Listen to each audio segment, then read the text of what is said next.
Para la mayoría de especialistas en el tema, el espionaje es el segundo oficio más antiguo del mundo.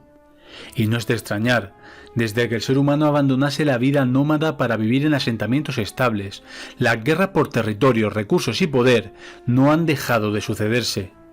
El espionaje y el uso de subterfugios para la obtención de alguna ventaja contra el enemigo ha sido uno de los métodos utilizados en todas las épocas. Hoy comenzamos una serie dedicada a los servicios de inteligencia, en la que nos acercaremos al fenómeno desde todos los puntos de vista. Hablaremos de su historia, conoceremos las principales agencias que maniobran a nivel mundial y a las que debemos, nos guste o no, la configuración del mundo tal y como la conocemos en nuestros días. Abordaremos sus mayores fracasos y algunos de sus aciertos, aunque estos en su mayoría jamás llegan a conocerse. La CIA, el Mossad, la KGB, el FSB, el CNI y muchos otros a los que dedicaremos reportajes individuales, de forma que al final de la serie tengamos una visión amplia de las maniobras y formas de proceder que estas agencias han desarrollado a lo largo de los años.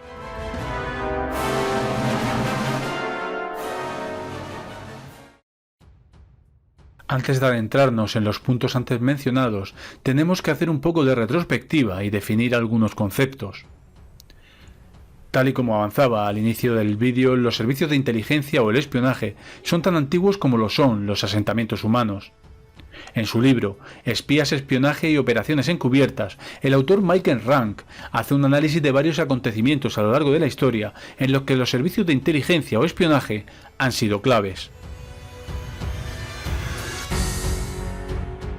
Según este autor, podría considerarse que los primeros escritos que hablan de técnicas y maniobras de espionaje e inteligencia militar se ubican en el siglo VI a.C. en China, teniendo su máxima expresión en el arte de la guerra de Sun Tzu.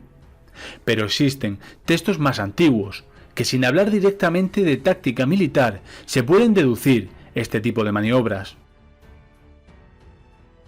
Y es que así lo plasmó la propia CIA en un informe en los años 70, en la que se hacía eco de dos eventos de espionaje e inteligencia en el Antiguo Testamento, del que además se extrae una enseñanza vital para este tipo de trabajos. Las dos ocasiones en cuestión tienen lugar después de la salida del pueblo de Israel de la tierra de Egipto, y podemos encontrarla en el libro de Números.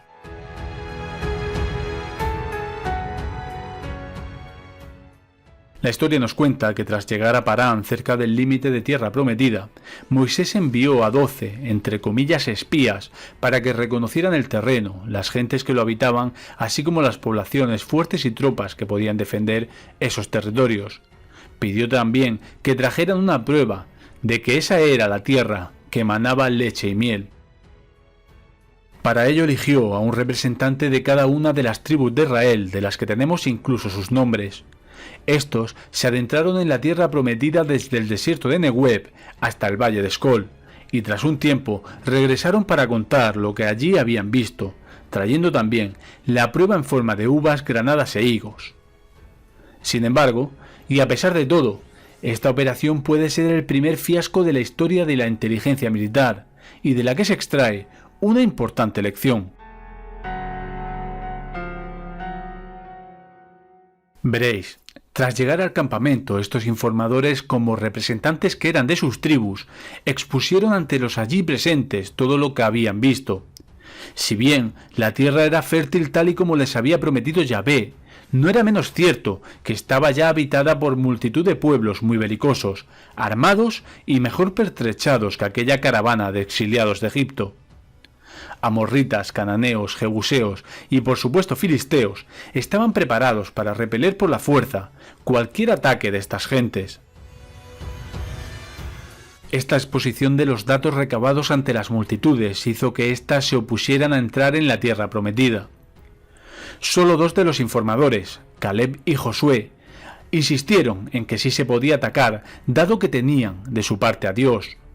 Esto casi les cuesta la lapidación, hasta el punto que fue el propio Yahvé quien intercedió y, aduciendo a la poca fe del pueblo, les condenó a vagar por el desierto durante 40 años más, permitiendo solo a estos dos la entrada en tierra prometida en toda esa generación. Hubieron de pasar 40 años para ver la segunda operación de espionaje, que en esta ocasión sí que tendría éxito. Para ello, Josué envió únicamente a 2 espías de los que ni siquiera conservamos sus nombres. Estos debían recabar toda la información posible desde el anonimato, información sobre todo militar, que en esta ocasión sí que fue de utilidad. Y no solo eso, sino que incluso estos espías llegaron a reclutar a agentes externos para que les ayudasen, como la prostituta Rahab, en el interior de Jericó. A su regreso, claro está, la información no fue pública, sino que únicamente llegó a Josué para que éste la analizara y tomase las decisiones. Lógicamente, todo salió a pedir de boca, y las victorias se sucedieron una tras otra. La enseñanza estaba clara. En la primera ocasión se utilizó a autoridades públicas para la operación. Estos no solo no podían pasar desapercibidos en sus misiones, sino que a la vuelta debían dar explicaciones al pueblo y ser parte de la toma de decisiones. La segunda de las operaciones, sin embargo, se llevó a cabo por personas anónimas que no tenían voz ni voto, y entre sus cometidos no estaba el análisis de la información. Simplemente se dedicaron a recogerla y ponerla a disposición de quien debía tomar las decisiones, sin que el pueblo, menos informado, pudiese influir en ellas. Este ejemplo, como digo, lo utilizó la propia CIA en los años 70, después del escándalo del Watergate, que cambió para siempre las formas de proceder de la agencia y de la que hablaremos más adelante.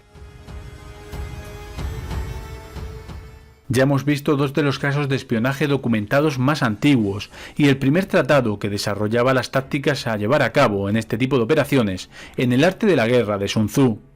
Pero lo cierto es que si queremos saber cuál fue la primera agencia de inteligencia como tal, tendríamos que irnos al Imperio Romano. Es por todo sabido que entre los muchos privilegios que tenía ser emperador de Roma, estaba también el de acabar asesinado a manos de un complot llevado a cabo por tus rivales políticos. No pocos fueron los emperadores que perecieron de esta forma.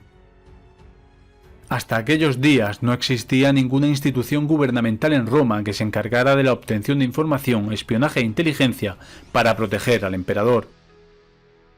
Casi cualquier persona influyente del imperio solía acudir a servicios privados de lo más variopinto. Asesinos, sirvientes, prostitutas, las redes clientelares estaban por todas partes y todas parecían conspirar contra el emperador. No sería hasta el siglo II de nuestra era, durante el gobierno de Adriano, que se instituiría por todo el imperio una red de inteligencia e información al servicio del emperador e integrada en el ejército romano, los conocidos como Frumentari. La historia nos cuenta que mientras Adriano hablaba con un recolector de trigo, cayó en la cuenta de que estos se desplazaban por todo el imperio, por lo que se le ocurrió utilizarlos como una red de inteligencia. En realidad no se trataba de simples campesinos, sino de los encargados de comprar y abastecer de trigo a las tropas romanas, por lo que se encontraban encuadrados dentro de los ejércitos y estaban presentes allí donde estaba Roma. Además, para la adquisición del trigo, estos trataban con todo el espectro social, desde los esclavos hasta los ricos terratenientes, y desde los comerciantes hasta los soldados encargados del transporte.